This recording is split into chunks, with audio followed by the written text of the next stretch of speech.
ஒவ்வொரு வருஷமும் முடிகிற போது ஒவ்வொரு ராசி பலனும் யோகம் வரும், அதிர்ஷ்டம் வரும், வேலை இருக்கும், வீடு வாங்குற அமைப்பு இருக்கும், வீடு கட்டுற அமைப்பு இருக்கும், வண்டி வாங்குற அமைப்பு இருக்கும், பொண்ணு கிடைக்கும், குழந்தை பிறக்கும் அப்படின்னு நிறைய சொல்கிறாங்க. இதில் ஏதோ ஒரு சிலது நடக்குது. அந்த யோகன்றது, அதிர்ஷ்டன்றது, பணம் வரவுன்றது இது மட்டும் நடக்க மாட்டேது.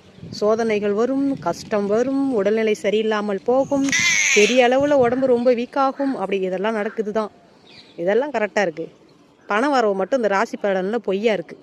நானும் ஒவ்வொரு வருஷமும் 1ஆம் தேதி பிறந்ததும் அதில் இருந்து நல்ல நேரம் ஸ்டார்ட் ஆகிடுன்னு எதிர்பார்த்துட்டு தான் இருக்கேன். எனக்கு மட்டும்தான் இப்படி இருக்கா, எல்லாருக்கும் அப்படி இருக்கா என்னன்னு தெரியல. எனிவே ஒவ்வொரு வருஷமும் இப்படி தான் சொல்கிறாங்க. அந்த வருஷ பிறப்பு பிறந்து 1 மாதம் 2 மாதம் எதிர்பார்ப்போம், அது நடக்காது. அதுக்கப்புறம் பழகிடும், திரும்பி கஷ்டத்தையே நம்ம கடந்து போயிட்டே இருப்போம். வாழ்க்கையில் கஷ்டமும் நஷ்டமும் இன்பமும் துன்பமும் எல்லாம் இயல்பு தான்.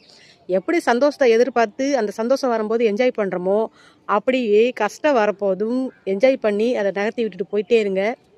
எனிவே ஆங்கில புத்தாண்டு நல்வாழ்த்துக்கள்.